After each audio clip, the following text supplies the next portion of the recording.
As you all know, Rotary Club of Bombay West, a premier Rotary Club of India, through its several humanitarian projects, have touched innumerous lives since its inception almost 70 years ago. Rotary has made service to humanity its business, while it works in every which way to serve humanity.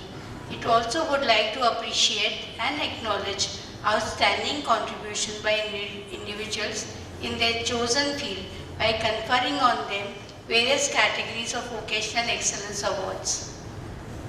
RCPW recognizes persons doing outstanding work in their chosen profession or vocation through Poetess Award, Young Achievers Award, Vocational Appreciation Award, Vocational Excellence Award and Lifetime Achievement Awards. Rotary's Lifetime Achievement Award is to honor someone who has dedicated his lifetime in achieving vocational excellence, has gone above and beyond to serve and impact larger community, which ultimately has resulted in impacting the economic growth of the country. Every year, our club honors such deserving leaders from the community for this award.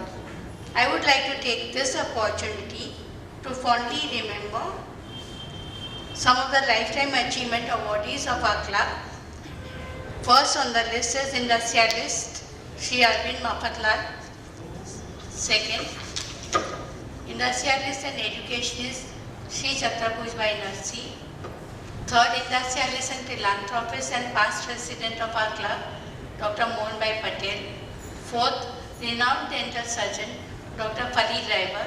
Fifth, Industrialist and past District Governor, Shri N.S. C.P. Rao. Sixth, Shri Rajendra Vyas, known for his work at National Association for the Blind.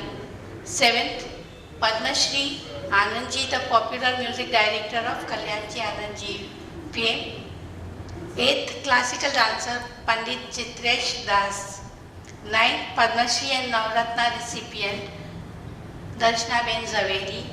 10th, renowned labor law consultant and author Rotarian Sukhdev Puriji. 11th, economist and our past president K.C.R. Raja. And 12th, Dr. Deepak Phatak, educationist and ex-dean of IIT Bombay. Today, we welcome Shri Keki Mistry to our own Hall of Fame list of Lifetime Achievement awardees from our club. Keki, your journey from being our batchmate to what you have become today is simply exemplary. With your integrity, sincerity and dedication in pursuit of your chosen field of housing, banking and insurance, you have moved years ahead of us. You have become a business leader par excellence, a thought leader and a mentor. You have positively touched millions of lives. Not only me, our entire batch is proud of you. We wish you all the very best in all your future endeavors. I know you have received multiple awards and recognitions, but yet I would like to believe this is special, as probably this is the only one from a friend who is also a fellow Cinnamite.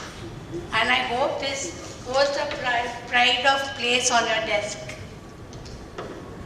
We thank you from the bottom of our hearts for having agreed to accept this award from our club. Call upon Rotarian Nishan Bafna, our Director for Vocational Services, to read out the citation being presented to Shri Keki Mistry today.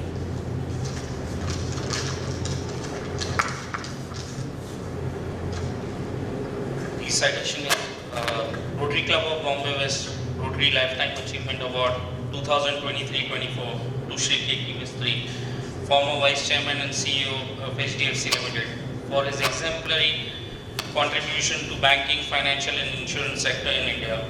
Through his 4 decades of association with HDFC Limited, a premier housing finance company playing a critical role in the successful transformation into India's leading financial services conglomerate by facilitating formation of companies including HDFC Bank Limited, HDFC Asset Management Company Limited, HDFC Life Insurance Company Limited, HDFC Ergo General Insurance Company Limited, and finally playing a major role in the historic merger of HDFC Limited with HDFC Bank Limited, which has since become the 7th most valuable bank globally. Shri Keki Mistry, whose persona is synonymous with integrity, high ethical standards, immaculate proficiency, and above all, humility in his professional and personal relationship, has deservedly received several national and international awards and recognitions from business, management, and industry associations for his commendable accomplishments. Presented on this day, 28th December 2023. Thank you. Unfortunately, Mohan Bhai cannot make it today. So may I request our managing trustee, Shri Aslam Bhai, to come forward and help me. Kini.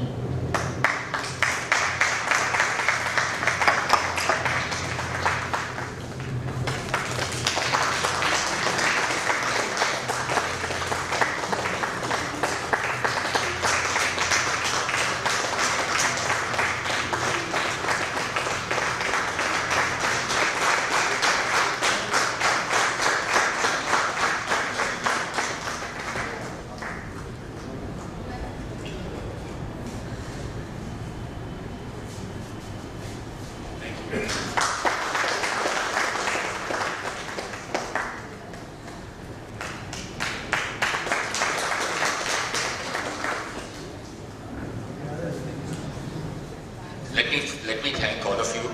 Let me thank the Rotary. Let me thank Rajul for this honor. When Rajul called me up a few months ago and said that can you come and give a talk to the Rotary, I said I'd be very happy to.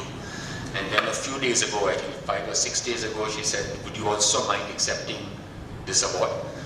So I said, I mean, if you think I deserve it, just fine, but you don't need to do it. I'm here to talk, not to get an award, but thank you so much. Really, thank you. Yes, congratulations, Keki.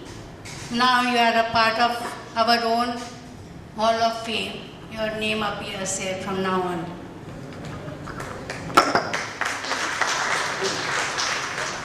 So let me start by saying it's a great pleasure to be here today.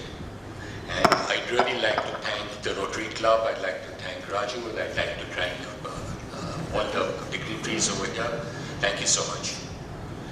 In today's talk, I would like to cover two subjects. One is the economy, the global economy and the Indian economy, and then the immense potential in India's housing sector.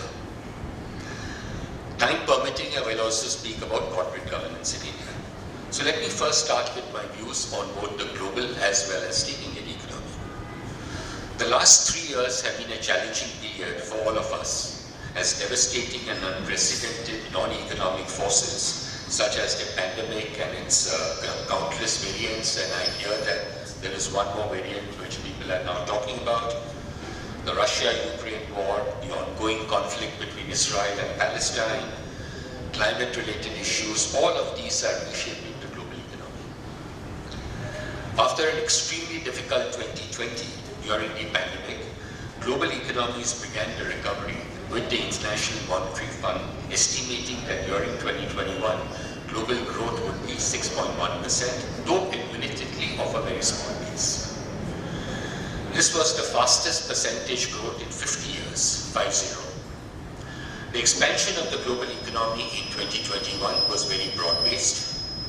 Most advanced economies grew strongly, bolstered by the easing of several pandemic-related restrictions and a very accommodative fiscal and monetary policy in all the countries.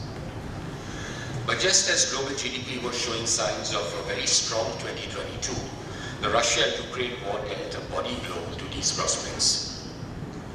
Oil prices soared and at one point of time reached a high of $139 a barrel sometime in March 2022 from a level of under $80 a barrel prior to the start of the war.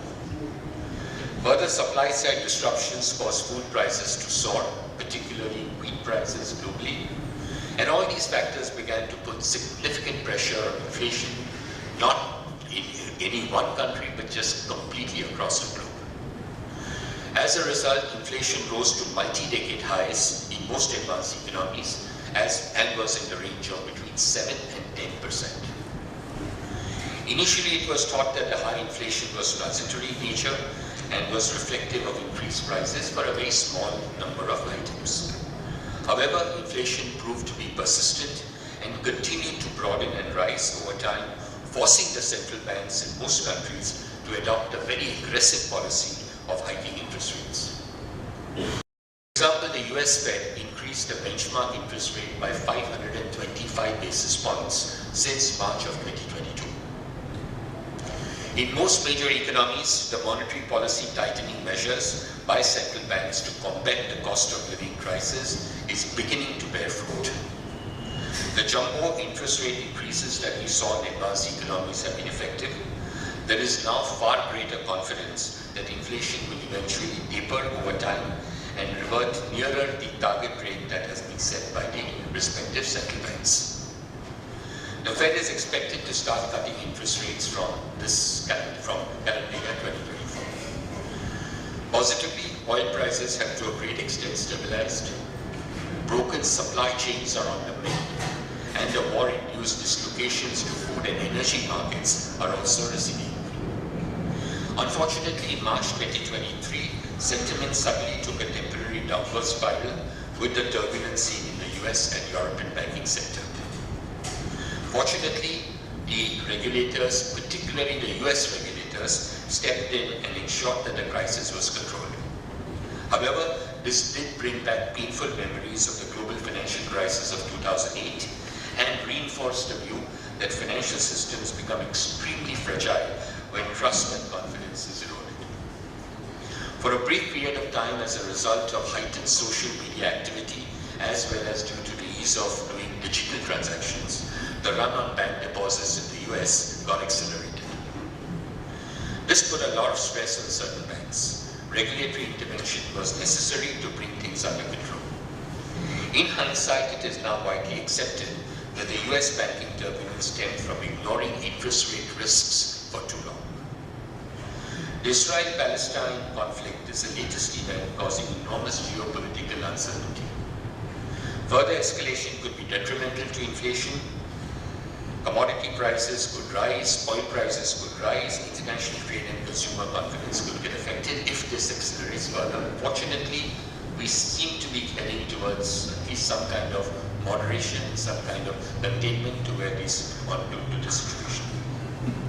So against this global backdrop, let's look at what's happening in India. India has increasingly been in the spotlight for being amongst the fastest growing major economies. I'm extremely optimistic about the future of our economy. India's economic growth has surpassed global expectations as it was better able to manage its economy due to a confluence of factors such as sound government policies, strong macroeconomic fundamentals, inherent domestic demand, an extremely successful vaccination drive, timely regulatory intervention, and continued reforms which have ensured India's long-term growth. In recent years, India's economic growth has surpassed expectations. For instance, during the peak of the pandemic in financial year 2021, India's GDP contracted by only 6.6%. Now, it was a contraction. 6.6 is not a small number, but you must remember it was in the midst of the pandemic, at the start of the pandemic, when the expected contraction in GDP was expected to be close to double digits. At the onset of COVID-19, RBI was proactive with its monetary easing and liquidity support, and the RBI needs to be commended for the host of measures that it took. During the peak of the COVID crisis, in order to augment liquidity in the system, the RBI reduced the reverse repo rate, cut the cash reserve requirement, cash reserve ratio that is, conducted targeted long-term repo operations, and introduced refinancing facility to financial institutions.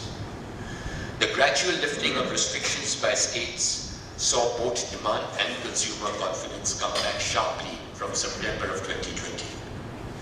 Despite the threat of the Omicron variant in January 2022 and the subsequent Russia-Ukraine war in 2023, India posted a very strong growth both for 2022 and 2023. 2022 growth was 9.1%.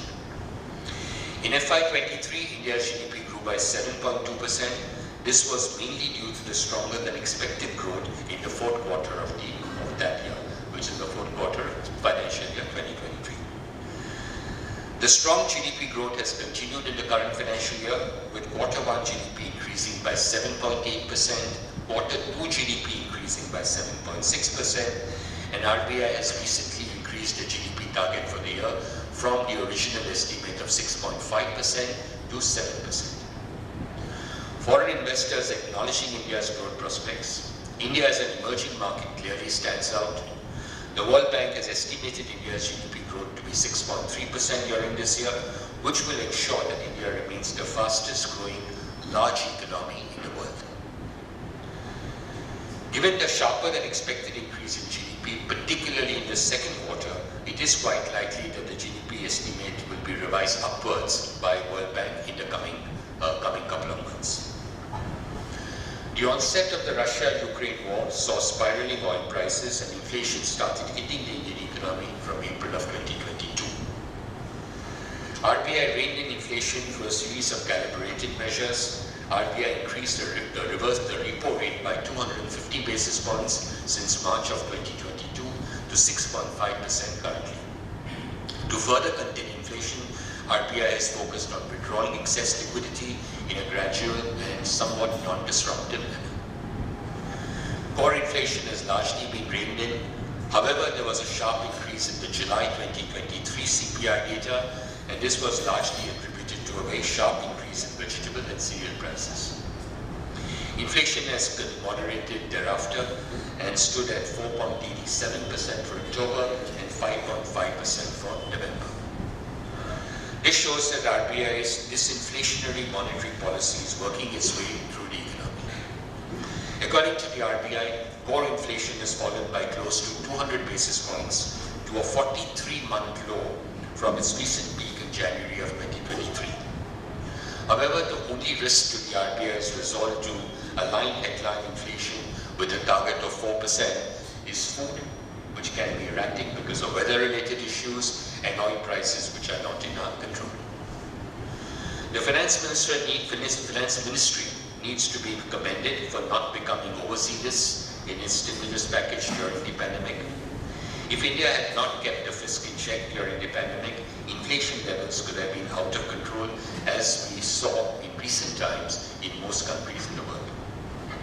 In my opinion, both the government as well as the RBI did an excellent job in managing the economy during the last 3 years, and particularly during the COVID period. This has contributed in a significant manner in making India the fastest growing major economy in the world. I truly believe that there is no better place than India to be in right now. I talk to international investors regularly, and during my interaction with them, the feedback about India is extremely positive. The image of India has improved by leaps and bounds. A major part of this positive image stems from the efforts being made to improve the business environment by bringing in greater transparency through a stable and fair regulatory mechanism. India as an emerging market clearly stands out from the others. Foreign investors acknowledging India's growth prospects and are appreciating the policy measures that are being implemented. These policies are aimed at improving the day-to-day lives of people and capitalizing on geopolitically triggered shifts wherein India can become a preferred destination in the supply chain of major global companies. There is also a huge thrust on digitization across all sectors of the economy, particularly in the financial sector. There are several important indicators which reflect India's strength in the global economy. There is no other economy that currently has the capacity to absorb the scale of investments that India can, or that offers the growth potential that India has to offer. I'd like to highlight a few of these measures. Firstly, India's favorable demographics. India accounts for 17% of the world's population, which means that 1 out of every 6 person in the world is an Indian. More importantly, 65 to 66% of this population is under the age of 35 years. Secondly, India's middle class is estimated to rise from 250 million, which is 25 crores individuals currently, to to 800 million, which is 80 crores by 2030. India is a domestic consumption-based economy, and private consumption forms 60% of the economy. According to a report by Morgan Stanley, India will become the third largest economy globally by 2030. It is estimated that a number of households with incomes in excess of rupees 30 lakhs per annum will rise fivefold, which means 5 times, to 25 million by 2031. Further, the per capita income is expected to rise from US dollars 2,300 currently to US dollars 5,200 by 2031. Thirdly, India is poised to become the third largest consumer market behind US and China. Consumer spending in India is expected to grow from US dollars 1.5 trillion at present to nearly US dollars 6 trillion by 2030. There is strong growth in high-frequency indicators such as e-way bills, railway freight, highway tolls, GST collections, etc. For example, GST collections grew by 15% year-on-year to rupees 1.68 trillion for last month. GST collections have now been over rupees 1 trillion for 29 consecutive months. Fifthly, bank credit in India has picked up particularly over the past year and has remained in double digits since April of 2022. In mid-November 2023, the overall bank credit grew by 16.2%. Retail credit was strong as well, with personal loans growing at 18% and housing loans by 14.5%. Sixthly, the Indian banking system has been very resilient and has probably never been as strong as it is at this point of time. Since March of 2021, there has been a steady decline in the NPA ratios of banks. NPAs have declined from 7.3% in March of 2021 to a decade low of 3.9% in March of 2023. The balance sheets of the corporate sectors are now significantly stronger with much lower level of leverage. The RBI is being acknowledged globally for its extremely effective supervision of the Indian financial sector and for guiding economic growth without the high inflation that the Western countries are facing. The RBI has been extremely proactive. A few weeks ago, the Reserve Bank increased the risk weight on unsecured consumer loans by 25 basis points for banks and NBFCs to prevent any possible systemic risk that these type of loans could pose to the economy. India's foreign exchange reserves are at a very comfortable level of US dollars 604 billion as of November of 2023, which covers over 11 months of imports. This makes India the fourth largest of reserves after China, Japan and Switzerland. Further, India achieved record remittances from non-resident Indians, which touched US dollars 107 billion in financial year 2023. Financial penetration in India is extremely low, which implies a huge potential for growth. For example, the mortgage to GDP ratio in India is 11%, which means if you take all the outstanding housing loans in India across the banking system, across NBFCs, they would constitute just 11% of India's GDP. And this would compare to something like between 20 and 30% for most of East Asian and South Asian economies. The same number in the UK is 69% and in the US is 52%. India is only 11%, so look at the potential for growth. Insurance penetration in India stands at 4.2% of GDP. The global average is 7% of GDP. Similarly, India's mutual fund penetration is 16% of GDP compared to 149% in the US. We are 1616. US is 149% and UK is 75%. We by comparison are only 16%. So again, look at the potential to grow. This means that with a population of 1.4 billion people, barely over 2%, just about 2% of our large population invest in mutual funds and equities. So look at the potential to grow from here. Flagship government programs such as the JAM Treaty, which is Jan Dhan Yojana, Aadhaar and mobile technology have helped in implementing direct benefit transfers on a massive scale. The introduction of Unified Payment Interface, which is what we call UPI, that allows customers to make digital payments using a smartphone is helping India to transform into a cashless economy. UPI is the most preferred payment product by volume, accounting for 75% of the total transactions during financial year 2023. According to a report by Pricewaterhouse, UPI will achieve a milestone of 1 billion daily transactions by financial year 2027. Lastly, India is expected to be a $1 trillion digital economy before financial year 2027, and at that time this would be 1/5 of the Indian economy. The one key challenge that India faces is its dependence on oil. The trajectory of oil prices always needs to be watched, as India imports 85% of its oil requirement and is the third largest importer of oil in the world. Oil prices have a direct impact on both inflation, the current account deficit, as well as on the GDP. A $10 increase in oil prices would reduce the GDP by between 30 and 40 basis points. A 10% rise in oil prices would put a 20 to 25 basis points upside risk to inflation. For every $10 increase in oil prices, inflation would increase, as I said, and current account deficit would increase by close to 30 basis points. So clearly the oil import bill has a huge influence on India's current account balance. India's trade deficit jumped by $12 billion month on month to reach an all-time high of 31.5 billion in October 2023. Apart from the rise in gold imports, the other major cause was the increase in oil import bill, which reached a 7-month high of $17.7 billion in October.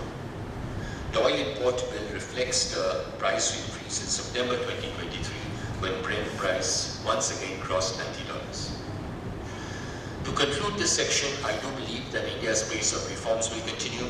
Sound regulatory policies and implementing structural reforms will help India attain even faster economic growth in the years to come. I will now come to the second part of my talk by providing an overview of the immense potential for the housing and real estate sector in India. The housing and real estate sector holds the key for unlocking the potential of the Indian economy. Housing is one of the largest employment generators in the economy, with linkages to nearly 300 industries, both in terms of direct jobs and the jobs that are created in ancillary industries like cement, steel, paint, power, and all the multitude of industries that are involved in the construction of homes. According to India's economic survey, nearly 90% of the workforce employed in the real estate sector are engaged in the construction of buildings. Also, over 80% of the employment in the real estate and construction sector constitutes minimally skilled workforce. Due to ongoing reforms and incentives, the housing and real estate sector has become structurally stronger over the years. The confluence of improved affordability, relatively stable property prices, and continued fiscal benefits has helped home buyers. The pandemic made people recognize the need for additional space at home, and as they move up the property ladder, they are shifting to larger homes. During the period 2016 till the end of the third quarter of 2020, the demand for housing was largely in Tier 2 and Tier 3 cities. Demand from the more affluent parts of the major metro cities was relatively subdued. Affordability, however, improved a lot between 2016 and 2020, because income levels kept rising, property prices, if anything, came down a little bit, and therefore obviously affordability got better and better. If one assumes an average income rise of 6 to 8% a year, then over a 3 to 4 year time frame between 2016 and 2020, incomes will have increased by between 25 and 30%. With higher incomes and similar property prices as before, affordability obviously got better. This, coupled with the feel-good factor in the economy, as well as higher equity valuations in the stock market fueled the demand for housing in the metros, particularly since the third quarter of 2020. Currently, the demand for housing is coming from all over the country. Due credit should be given to both the central and the state governments for introducing progressive policies for the housing sector. Around 25 years ago, it would have taken 22 times a person's annual income to be able to afford to buy a modest house in most cities in India. Today, this affordability ratio has improved to about 4 to 5 times the annual income. In addition, fiscal benefits by the government have also played a key role in encouraging people to borrow money and buy a house. Interest paid on a housing loan is eligible for a deduction to the extent of ₹1,50,000 per year. In addition, the principal repayment of a housing loan also qualifies for a deduction of up to ₹2 lakh a year. Despite the rise in interest rates, the latest available data shows that residential property sales as well as housing loans by banks are rising in double digit year after year. The rise of remote working has undoubtedly boosted demand for properties across the country, particularly in the Tier 2 and Tier 3 towns. With the government's focus on making India a global manufacturing hub, and with the development of industrial corridors, the opportunity for real estate development has increased manifold. There is growing demand for new real estate assets such as warehouses, fulfillment centers, data centers, hospitality, lab offices, and many such others. I remain very optimistic about the future of the housing sector as demand for housing remains insatiable in a country like India, which has a huge housing shortage estimated at over 29 million units. There is a tremendous potential for growth in housing loans as the penetration rate of mortgages in India is extremely low compared to other countries. The mortgage to GDP ratio in India, I mentioned that earlier, stands at 11% and is very low compared to peers like China, Malaysia, other countries in Asia region, and significantly lower than the Western countries, which all have mortgage to GDP ratios in excess of 50%. Urbanization in India is an irreversible trend. Currently, 32% of the population reside in cities, and this number is expected to rise to 40% by 2030. The structural demand for housing in India will always be strong due to factors such as improved affordability, government's trust on affordable housing, favorable demographics, increasing urbanization, and rising aspirations of our people. 2/3 of India's population is below 35 years of age, I mentioned that earlier, and unlike the West, in India people do not go and buy a house when they are in the early 20s or even mid-20s. The average age of a first-time home buyer in India is about 37 or 38 years. So it's not someone who's in his 20s who's buying a house, it's someone who's in his late 30s. And with 2/3 of India's population being below 35 years of age, what it really means is that 2/3 of the population has not even thought of buying a house, has not even contemplated buying a house. But over the next 1, 3, 5, 10, 15, 20 years, all these younger people will get to an age where they will necessarily have to buy a house. So in my view, there will be a structural increase in the demand for housing and obviously therefore housing loans in the years to come. Data over the years has clearly shown that housing loans have much lower levels of default and consequently a much better credit risk profile compared to other kinds of personal loans.